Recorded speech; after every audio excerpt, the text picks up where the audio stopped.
Okay, morning everybody, and welcome to the first meeting of the Scrutiny External Committee in 2023. I'm Brian Perry, I'm Democratic Services Manager. I'm not the chair of this meeting. Unfortunately, the convener, Councillor Brown, is unable to attend this morning. She's not too well, so we pass on our best wishes to her. That being the case though, I need to invite the committee to appoint a chair for today's meeting. In terms of standing orders, the chair should be a member of the opposition. So I'll call on the committee to nominate a member to take the chair for today's meeting from the opposition side. I would like to nominate Councillor Alf Kelly. I'm happy to second that.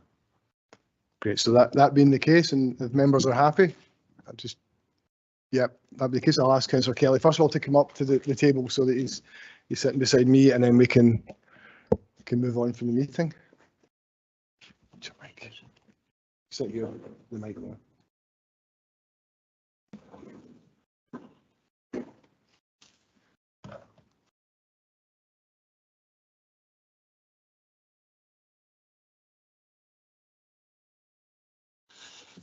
Thank you for that honour. Okay, if you want me to do it, I can run through the agenda just and take the committee through. Be happy with that? That'd be great, thank you. So apologies. I have an apology from Councillor Brown, as I said earlier.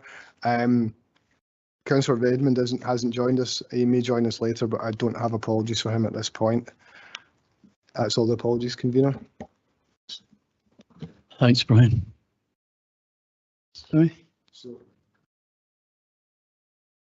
declarations.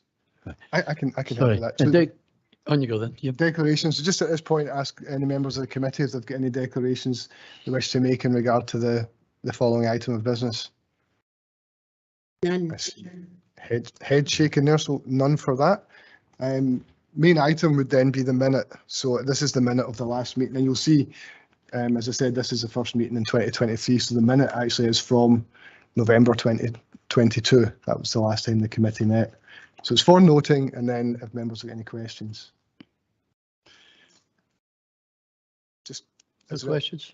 Anybody wish to move it as a correct record? Agreed. Agreed. Agreed. And are we content that there's no questions arising from the content? Yep, content. Thank you. That takes us to the main item of business, which is following the Public Pounds Report on Community Development. It's by the Director of Transformation, Community and Corporate Services, and Natalie Moore-Young's here to just give an overview before we go into the appendices. Natalie. Thank you, Chair. This report provides information under the following the Public Pound arrangements for the period 1st of April 2022 to 31st of March 2023. This supports the Council's priority of supporting stronger and healthier communities within the Council plan and helps the Council meet its statutory requirements under the Community Learning and Development Scotland Regulations 2023 and the Community Empowerment Act 2015. Scrutiny Committee is invited to consider each organisation's report and select from the following options for each external organisation, and either approve the report and acknowledge progress by the external organisation in meeting Council priorities, or consider if further information requires to be provided on specific aspects of the services provided, on the organisations themselves or their performance. External organisations which receive funding from Falkirk Council are subject to formal monitoring, scrutiny and reporting. The organisations are funded on the basis that they can provide services which could not readily be provided within the Council. Services are, however, provided in ways which complement those provided by the Council and other statutory partners. They are subject to routine monitoring in terms of their performance and agreed outcomes. As part of the ongoing fiscal review, the grants allocated to Denny Loanhead Community Hall Limited and Denny Community Support Group come to an end on the 31st of March 2024. From the 1st of April 2024, these funds will be realigned into normal arrangements for participatory budgeting to ensure funding is equally accessible to all community groups. Both groups are fully aware of this and are being supported to apply for other funding sources. Monitoring arrangements will be in place moving forward. The table on 4.1 shows the external organisations which fall within this Following the Public Pound report. We have Denny Loanhead Community Hall Limited, which is outlined in Appendix 1. We have Denny Community Support Project, which is outlined in Appendix 2. And we have CVS Falkirk District, which is outlined in Appendix 3. Additional funding for community development is also outlined in 4.6. In conclusions, members are asked to consider the projects in the report and to determine if any future report is required. Frank McCord from CLD is in attendance to answer any questions for Denny Loanheads Community Hall. We have Charlie Hasty to answer any questions relating to Denny Community Support Project, and we have Victoria McRae who will answer any questions in relation to CVS Falkirk District. Thank you, Chair. Thank you very much. Just got questions first. Yes, Convener, I think what we agreed was we'd just do each appendix first. So we go to Appendix 1, which is Denny Loanhead Community Hall, and maybe invite Frank if we can just give a brief overview before we move in. I see Councillor Balfour's got his light on. Just jump the gun. Fine. So if Frank can... Certainly, Brian. Denny Loanhead have performed, I think, very, very well over the years, but especially through the COVID period and emerging from lockdown. They've addressed a whole series of themes within a pocket plan, working in partnership with communities, also poverty and especially mental health and well-being. They also, I mean, they're very outcome driven, and they managed to attract a whole series of funding, as you'll see in the report, that amounted to 104,000, over 104,000 in the year that we're reporting on. So yes, they're doing a good job within that area, and I think the situation. Sorry, can I cut in there, Frank? Sure. It's difficult to hear you. See your microphone there. Can you move your microphone around a bit? Sorry. Can you hear me now? That's better. Thank you. Sorry about that.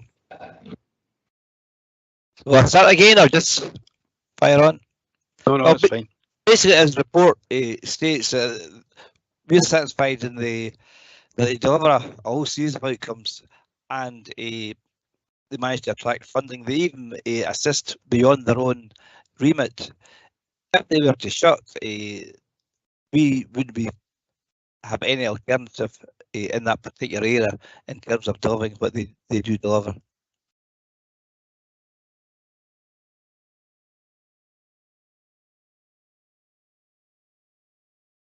So happy to take questions. Thank you, Frank. Can I ask you,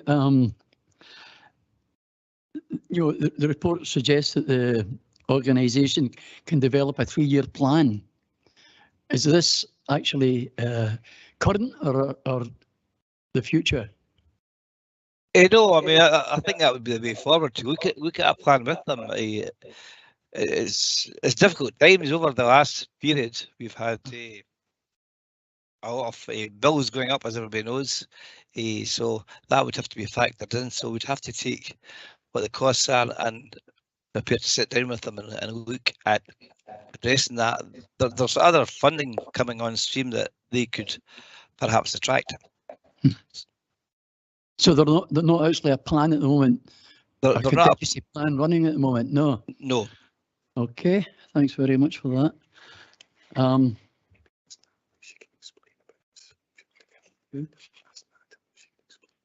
Could you explain about how that works, please?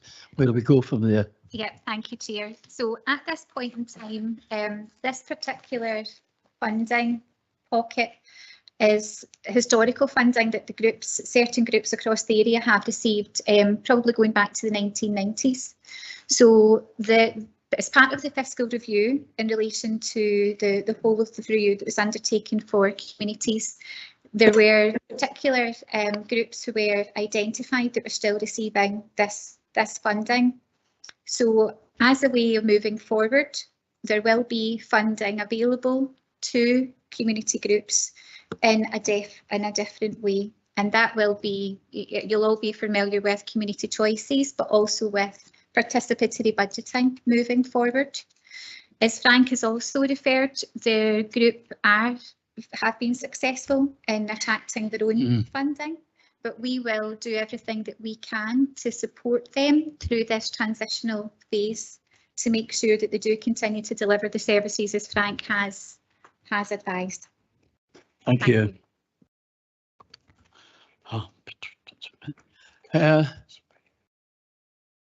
Councillor Binney. Thank you, Is your- Councillor Kelly.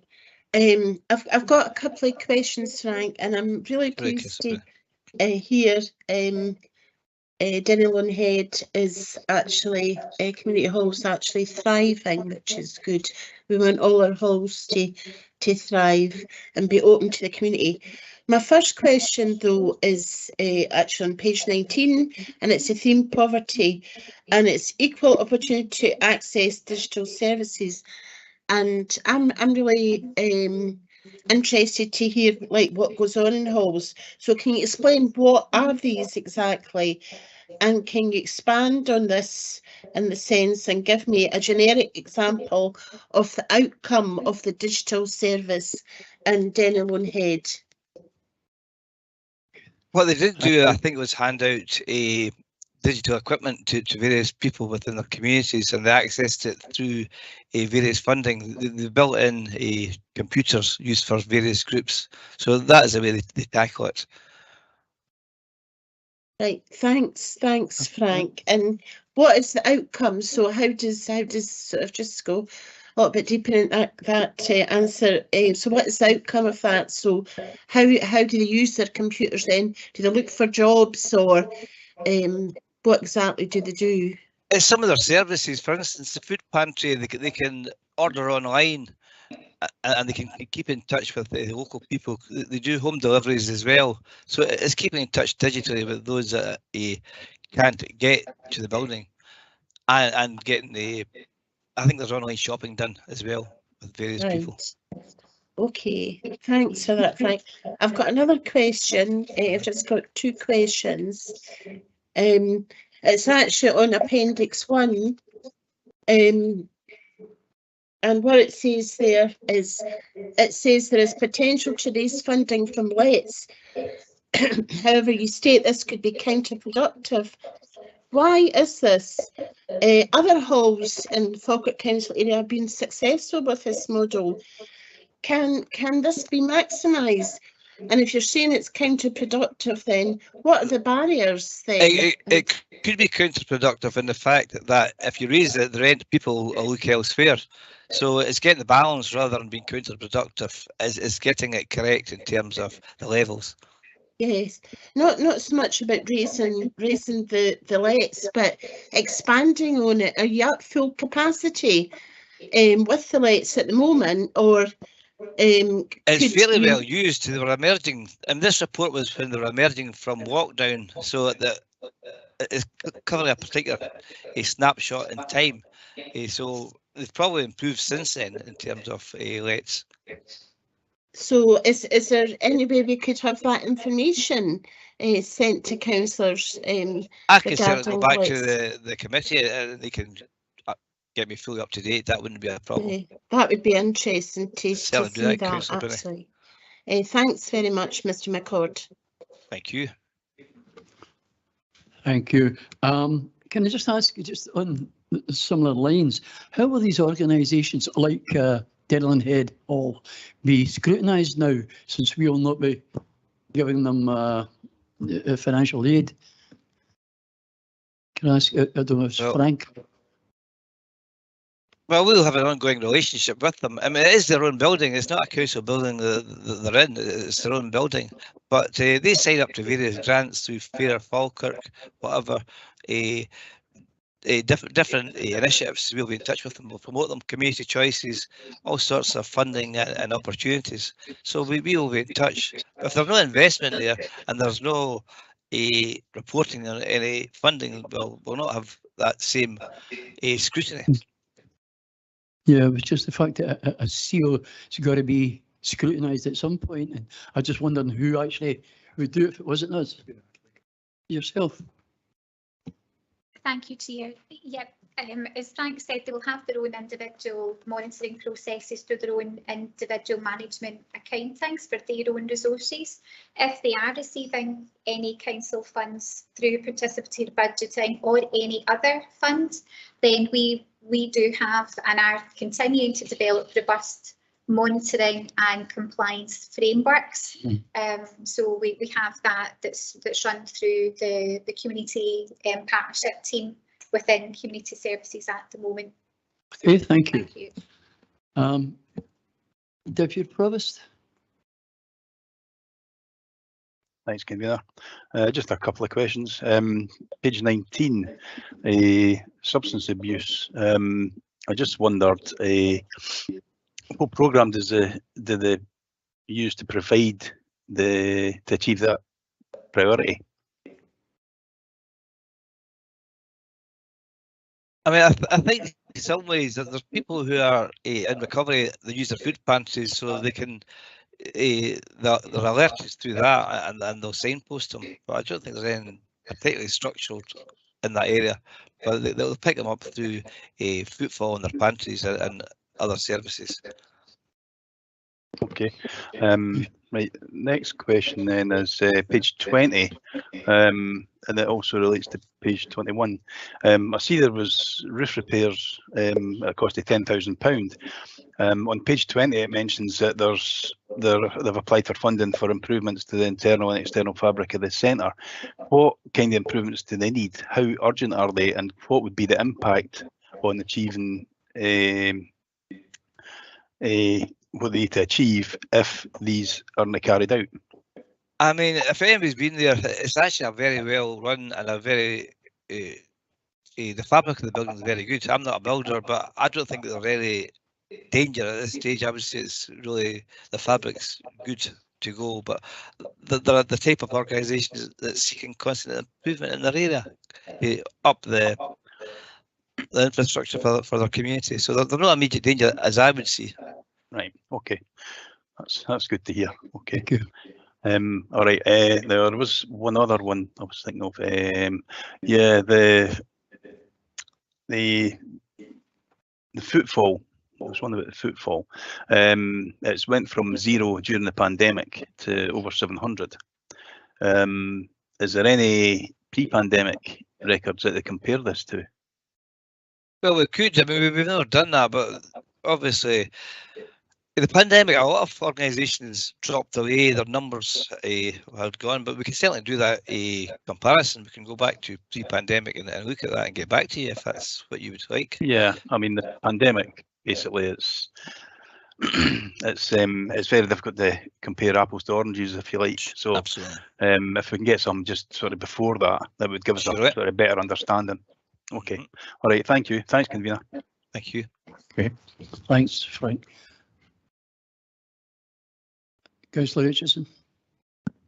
Thanks, Convener. Yeah, Frank, it states that what is the risk to the council if these services not being funded, and it says there wouldn't be the council would not be able to provide these services in Denny to Denny Head Community Hall Limited. So if the project wasn't, if this money stopped come end of March and they weren't successful in participatory budget and our community choices or not gain as much money as they were getting from the council. Now the council might not be at risk, but certainly there may be members of the community at risk. So what impact would the drop in funding have on members of the community? Well, I mean, that's best left for them to tell their story. But it's a question of equity that this was made. So we'll have to support them. The challenge is to meet that shortfall by seeking funding, and we've got officers both in CVS and in our own service that we can support them through this. But in terms of a loss of service, I think they'd be best placed to tell you rather than me. David? Not really a great answer, but Natalie, Well, Natalie, sorry to Thank you. come in. I think it's just worthwhile as being mindful that and remembering that the provision enhances the service that we provide as a council. So the community organisation are there and will continue to be supported to ensure that they can sustain the services that they are delivering. But we as a local authority have also been addressing in different ways things like we've touched on. For example, drug and alcohol addictions, we have the support services from Change, Live, Grow. We have our income maximisation strategy. We have our support fund and the services that we do. We have the additional frontline staff coming into the organisation who will help identify individuals within the community from being in the community more. So for me, whilst we are looking at two completely different ways of accessing services, it's worth bearing in mind we do have that, and that does alleviate some of the concerns of people not being able to access services with regards to the way that they access them within communities, because that is often the way that people access. They're more comfortable accessing from the local area. They have that relationship and they have the networks there. Then that's where we will do what we can to make sure that there are groups within that area. But it's also about what other groups may be in that area that can also grow and develop and increase their capacity, working together with the resources and the skill sets that are there. Thanks, Natalie. yeah, thanks. I can understand, but it still seems to me if this funding goes, there's a potential it's maybe possibilities and could be's. I can't say, and I don't think you would give any guarantees that these things could be maintained at the level they are. So I do think if we weren't doing that, I think members of the public will suffer. Thanks, David. I think also in that it's now we're having more transfers coming up, and there's going to be less money about to sort of share for the funding bodies, and I think that's going to make it difficult for all the community halls and that's trying to run. You any views on that?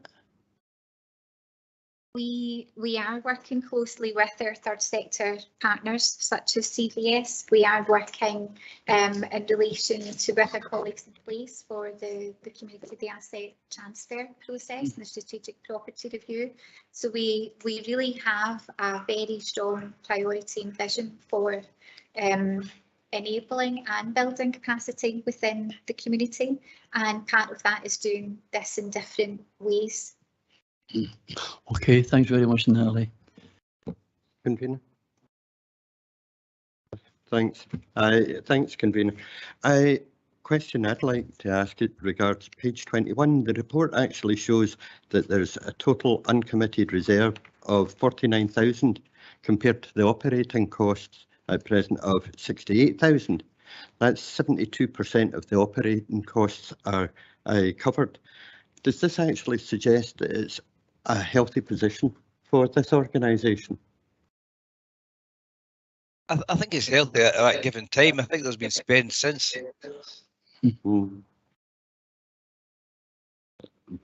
Sorry, can you give me an idea how much? What, I don't know what we've got on the paper. Absolutely. What I can do is go update. Well, I think they have the. I've not got the figures in front of me, but I can go back and get the figures in terms of spend. There was money within their budget that was for staffing through the investing communities fund. So I've not got the particular figures here, but I can go back and see how that's been spent from that period to date. Yeah, it's just that this is uncommitted reserves of 49,000, and you're saying that there's some of them already gone. So it was just, it looked like, you know, if you've got 72% of your operating costs covered, then 72% is quite a lot. Well, the reserve policy seems to be that they keep 50% of the running costs, so that reduces it to 22%. Mm-hmm. Fine. Okay. Okay. Go. Thanks, Councillor. Anyone else? No. Move on to the next. I think on that committee's agreed that they're happy with the report, but they have asked for 3 pieces of information, so I can liaise with Natalie and Frank just to get that information, and it will come back as a briefing note rather than a report. So it's just a background paper we're looking for on that. So I think with that said, we move on to the Denny Community Support Project. I think, is that still Frank or is it Charlie? Charlie, help you. Thanks. Charlie. Okay. Can you hear me okay? Yeah, hear you, thanks. So I'm reporting on the period for Denny Community Support Group from April of the 1st 22 to March 23. Just a bit of background. Previous to COVID, Denny Community Support Group went through quite a radical change in how it was run. The previous committee in 21 decided to leave, and we'd come in to see if there was an opportunity to support, to keep the project going. A new group of people for the wider Denny area came in, very experienced people, and we were able to carry it on. They made the change from becoming facilitators to more an enabling group. And it's within the report that they're saying they are looking to the future, and they have been for the past 3 years. They've been supported to work to look down a more social enterprise, more a key group in the area. The report contains a lot of the external funding for that period, which is over £47,000 they managed to do. Previous reports have highlighted the fact they've been very successful in partnership with other groups, other services, to bring in large amounts of funding, external funding that benefits the wider Denny area. And within this reporting period, yes, the group have been looking to make that move away from the council reliance, and it was quite a positive decision to go down that way, with the understanding of all the pressures that are on council funding, etc. So they've continued in the reporting period. They have continued to meet all the required outcomes within their funding. Formerly it was a joint working agreement they worked on. They were very much tied to a lot of the council's plans. Their outcomes were aligned with all the local action plans, the Falkirk plan, and they've been very key in the development, the Denny Community Action Plan. In this reporting period, they've delivered 80% of the outcomes, which are in, let's bring this down. So in the thematic themes of poverty, mental health and well-being, and substance abuse, they've achieved this by using the property. The group has a miss-up on the 2 properties in Bridge Crescent, which is used by external services and some council services to deliver services directly to the people of Denny. Again, we're in the reporting period. One of the biggest outcomes achieved was the substance misuse. Working with partners, Change, Grow, Live, Narcotics Anonymous, we delivered, and the Falkirk Recovery Community. We used the building as a meeting place for their clients. They're all Denny clients, and there's some figures within the report that show that there's 43 individuals in this reporting period. This is how they evaluate. They get the figures from the service providers who's using the services. And again, working with the partners in the HCP and the NHS, they've used the property and the area, and also the Denny YMCA with the working partnership. So it's very hyper-local what they're doing. So they're providing a service in Denny, and they monitor and evaluate where the partners at work. Well, and again, one of the most well-established sustainable community food pantries in the area. Here. So, all in all, in the reporting period, they have complied with everything that's required for the scrutiny report for their funding. Let's see here. And they continue to work in building partnerships. Thank you. I'm willing to take it. So if there's any questions on it, it's contained in this report. Right. I think probably a question I was more for Natalie. The report says that there's limited opportunities to secure external funding for core costs. And it suggested that the Denny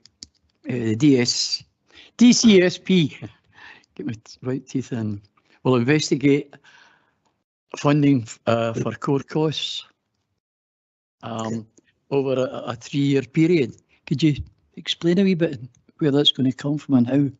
Do you want me to answer that one? Do you want to answer that? Well, yeah, because it's me that's been working with them on it. Yes, so in the funding landscape just now, it's more possible to get money for project costs, etc. It's quite difficult to get costs for utility bills, etc. That is the issue when we're applying for funding. We can go for 3-5 years funding. That'll pay for the wages for a worker's cost. A lot of funders will not pay for utility running costs, and that is the issue when we're looking. They'll pay for a 5-year funding page for workers. They'll pay for if you were hiring a place to have your venues and to run your services from. Very difficult. They're not keen on, and this has come through conversations that I've had, the group's had with some of the big funders when we look to scope this out for the future. So that's the issue within looking at is, and again, because this group, the funding that they get from the council covers the workers' cost and the utility bills, etc., to run the buildings. So, thank you. Do you want to add anything to it, Natalie? Just to say that we continue to work with them to see what other funding sources will be available, and as Charlie said, it's about enabling the community and the group to be enterprising and entrepreneurial and to be bringing money in, and obviously there is support there in kind from the council for as much as we can. Thank you. Thank you. Anything else? Anybody else? Lorna? Councillor? Thank you, Convener. I mean, I totally appreciate there's a cost of living crisis now, and a lot of the food banks were set up originally because of COVID, and it wasn't just, giving food to the community, it was for different reasons, for the travel and the access, and to allow people to access food in their own places. However, a note in the report at Appendix 2, there's 5 ongoing partnerships relating to food poverty. Can you say, is this still a key issue in your area? What actions are in place to reduce this in the long term? I do know from my area, people actually going to a food pantry has sort of tailed off somewhat since the COVID period.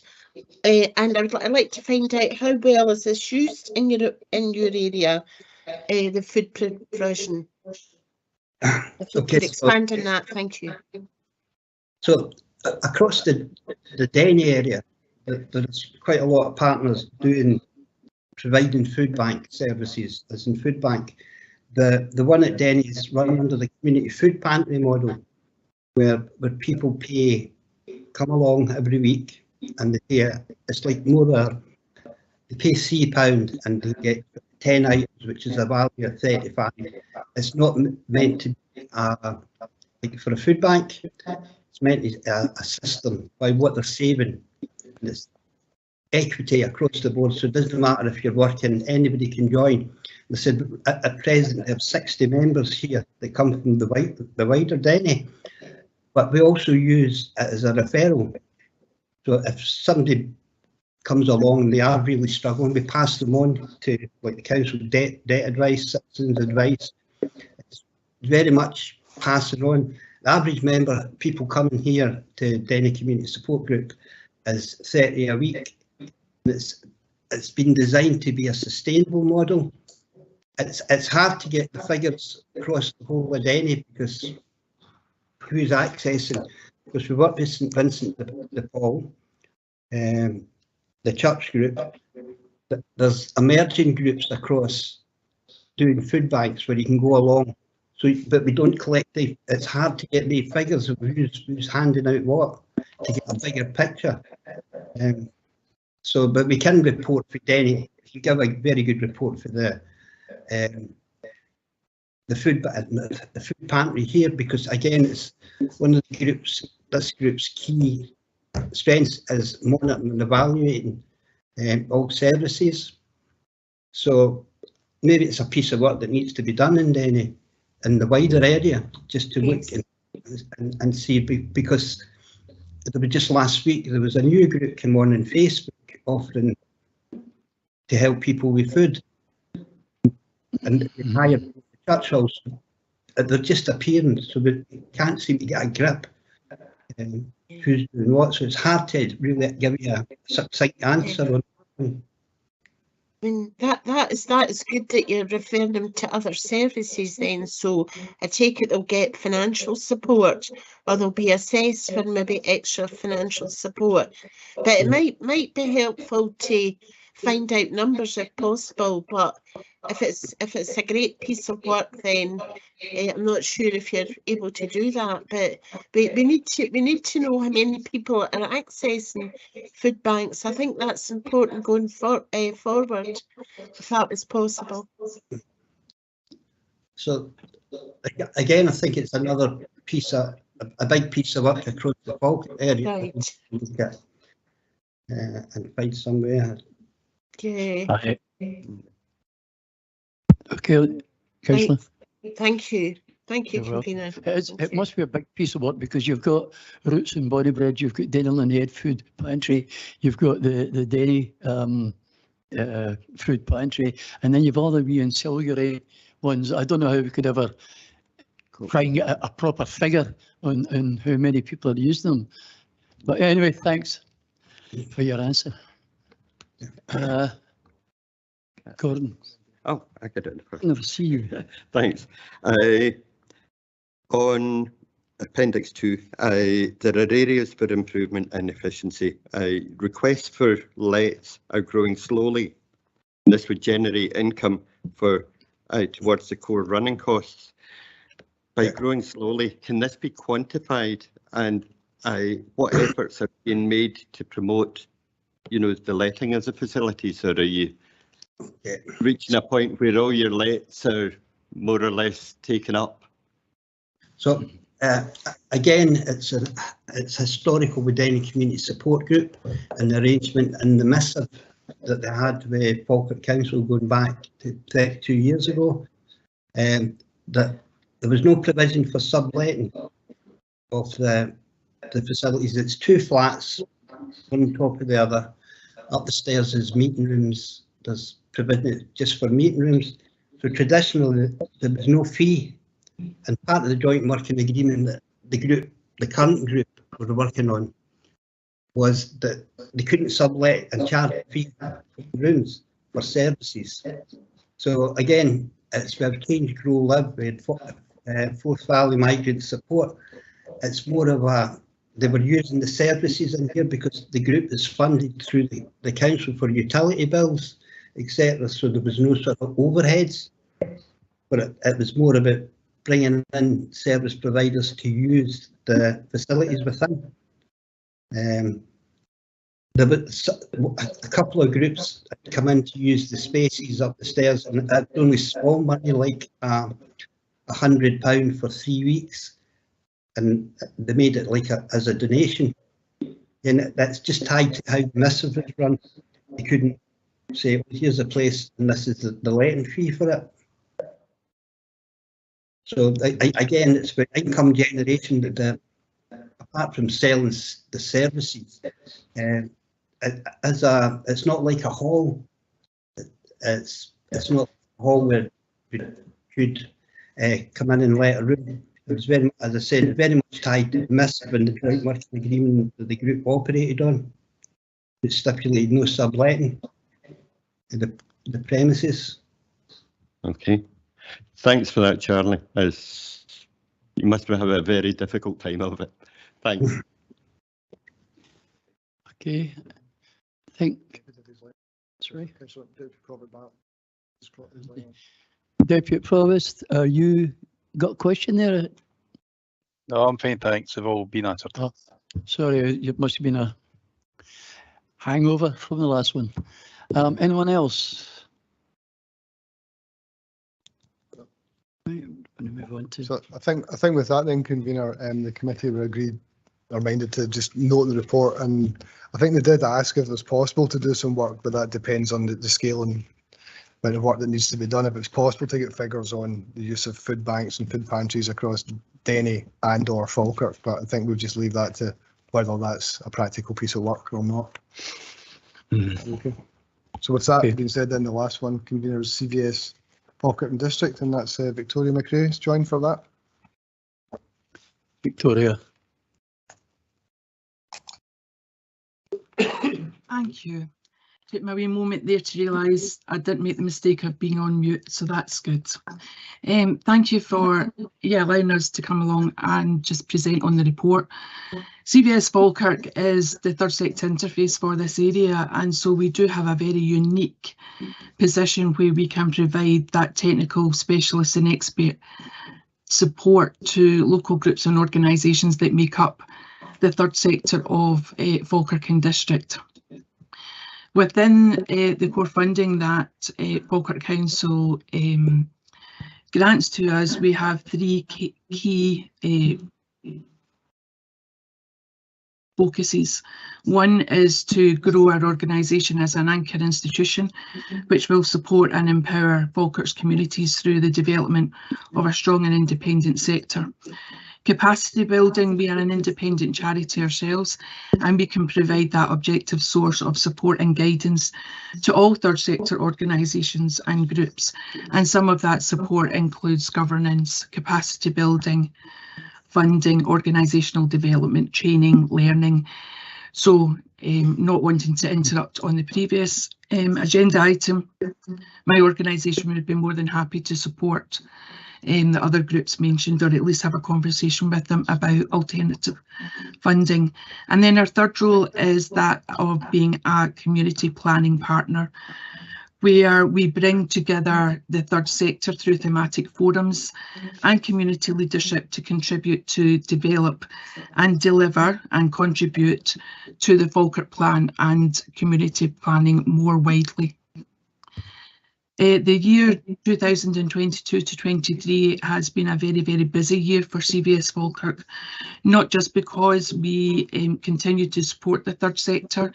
We provided a very strong coordination role for the local third sector response to the pandemic.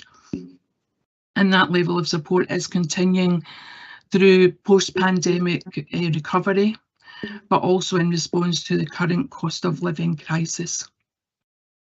We've been adapting services, particularly where we can support organisations where there is uncertainty of funding, and we know that that is very prevalent.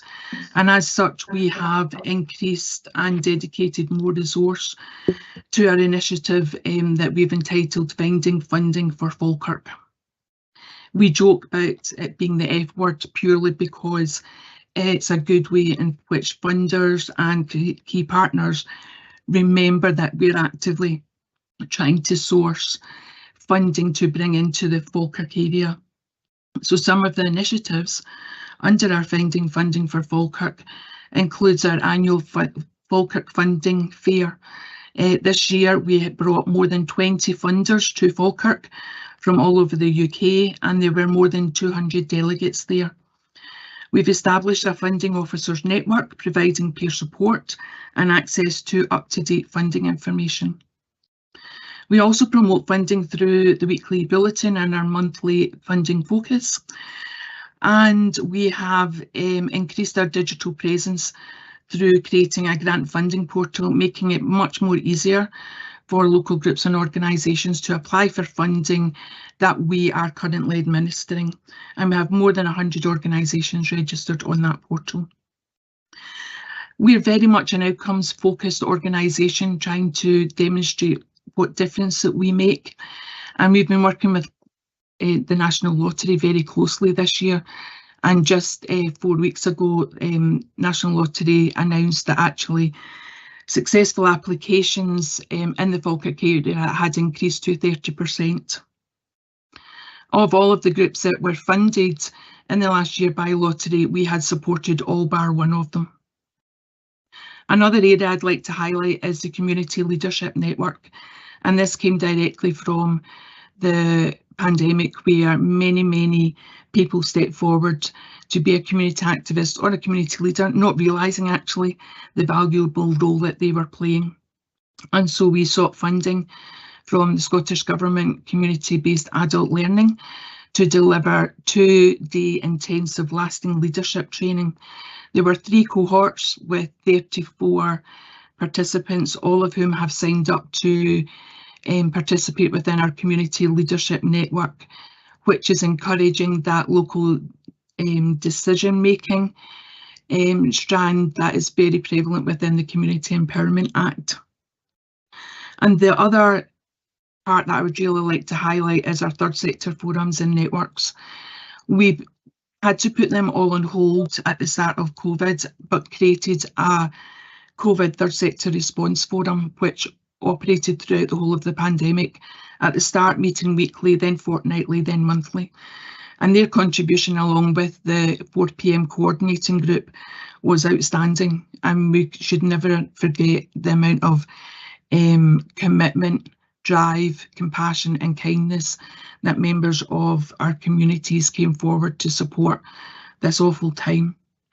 We've now restructured our third sector forums and networks so that we can form pathways into the community planning partnership in order to bring information to the community planning partnership, their board and subsequent working groups, as well as being able to cascade that information down. And so we now have 8 very active forums and networks which are listed within the report. How do we manage our performance and ensure that we are working well and achieving all of our ambitions?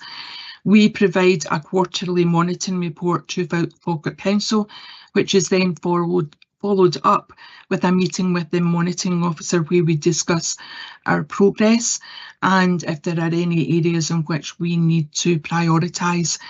This has been seen particularly through the Empowering Communities programme, the UK Shared Prosperity Fund, which is providing funding in this financial year, but that actually has led on from all of the work and our engagement with Falkirk Council in 2022-2023, where through the announcement of the Strategic Property Review, we realigned the funding application in order to be able to provide dedicated and intensive support to third sector organisations considering community ownership and community asset transfer, because before they even get to the stage of submitting an expression of interest, there's quite a considerable pathway for them to follow through. So really, all of the work that we do is influenced by our communities and our third sector each year. We review the work that we have done and we take into account the needs of our sector and channeling the dedicated resource to that. I think I'll stop there. Obviously, looking at the report, you can see that I've put a lot of detail into it and I don't want to take up more of your time, but I'm more than happy to answer questions or give further detail or explanation to any point. Thank you, Victoria.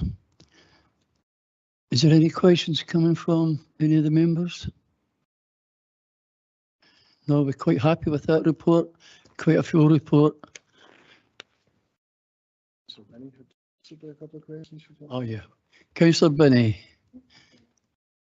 Thank you, Convener. I've got a couple of questions, but I think, Victoria, you answered one of them, but I'll come back to that second question. I know that CVS does a lot of great work actually in our community, and they're quite pivotal to get funding for a lot of the organisations.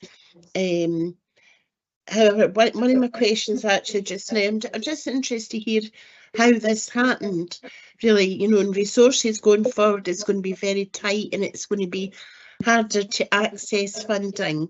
So how did CVS manage the reduction of funding at the end of the emergency COVID funding? Can you please expand on that and how you adapted with that? Yes, thank you, Councillor. If you look at our report, you will see actually we have had a reduction in council funding over the last few years. So from 2015-16 to present day, our council funding has reduced by nearly £50,000. We have core funding from Scottish Government and we also receive some money from the Integrated Joint Board. By pulling all of that resource together, we are then able to provide a better service. So while Falkirk Council's core funding is 21% of our funding, actually Falkirk Council probably account for maybe about, I don't know, 55% of our work. So it is actually very much value for money. However, during COVID, Scottish Government allowed us to realign all of our grant funding to deliver COVID response. We developed our role as that grant giver, working very closely with Falkirk Council to deliver emergency food funding to all of the food banks. We knew it was coming to an end and we also worked with the food banks to make sure that they were aware that that funding was going to come to an end. However, within our own organisation, I knew that we could not continue the way we were going without having a really, really intensive audit and taking the organisation through a really comprehensive and sometimes scary transformation programme. So we have cut back every single expenditure line that we can. We have relocated to much smaller offices, taking away the commitment of long-term leases. We have removed all of our long-term leases. The only lease that we now have is actually for our premises, and we've reduced that from 10 years down to 3 years because, again, we have we just don't know what the funding landscape is like. However, I'm very aware that we cannot sit back and say, look, we're really sorry, we don't have the resource, we can't help you. That is not a phrase that I will ever use. So I have been trying to seek external funding. We have created this digital grant funding portal, and that is a way to try and generate income, but also to bring investment into Falkirk. So the Scottish Government Community Mental Health and Wellbeing funding, that was bringing more than £400,000 for grassroots community-led mental health and wellbeing funding, and we delivered that through our grant funding portal and obviously generated an administration fee for that. We also managed to turn around a pot of money from Children's Services, which was around £72,000, and we created the Falkirk Bairns Fund, which was a fund for mental health and wellbeing activities, particularly for children and young people in Falkirk. And that worked extremely well. And again, we took a very, very small administration fee. We are working within the communities of Limerick and Slamanan, and that again was through another small pot of money that I've managed to get. So my commitment is to continue to develop the third sector. Funding for all of us is very difficult. We have championed and campaigned to Scottish Government because there has been no increase in third sector funding for more than 15 years. And that's not just third sector interfaces, that was the whole sector. From there, they listened and they managed to give us a very small increase of something like 3%. It was a gesture. It's not a given for every year. But ourselves, the Third Sector Interface Scottish Network, SCVO, ACOSVO, all of the third sector national support bodies are coming together to work with Scottish Government to look at how they can increase that commitment to the third sector, because we hear all the time how wonderful the third sector is, the contribution to local communities, the flexibility and adaptability of volunteers and voluntary groups to support those most at need. So we don't sit very still. We don't sit and twiddle our thumbs. We are always looking both for funding to make our organisation more secure, but also that of our third sector. And to be honest, that was the reason why there was quite a disparity between the funding in 2016 to the funding that we received today, because in 2016 Falkirk Council were very clear that they had to reduce third sector funding, and at that time we stepped forward and said that we would take the biggest hit so that the rest of our third sector colleagues and other groups weren't affected as much. However, as you can imagine, £50,000, that takes away from my staff resource. So you will see in the report that I've said that my board have agreed to release funding from our reserves for this year so that I may recruit more members of staff to provide more support to our third sector. Thank you very much, Victoria. I'm really impressed with your commitment and passion, actually, and also the efficiencies you have made. And that was a really comprehensive answer, very detailed. And I wish your organisation well and hope you get lots of funding in the future. Thank you. Thank you very much. Thank you, Convener. Thank you, Lorna. Are there any more questions, anyone? Can I just congratulate CVS on the work they do? I mean, it's amazing what you do through Falkirk. You never seem to turn any of us away when we come with our begging bowl, but thank you very much for that. Thank you very much. Thank you. Maybe just to close up on the decision then of the committee is that it agrees to note the performance of the three organisations and to ask for a briefing note in respect of the first organisation, Denny Loanhead, to do with the points that are mentioned already in the report, and for the second organisation, if possible, to ask for some information on food banks, but with the understanding that that's not necessarily readily available. Okay, thanks very much. So thanks everyone for being here today. Some interesting questions and some points for us to go away and ponder about. Thanks very much and good afternoon. Thank you. Thank you. Thank you, Convener. Thank you, everybody.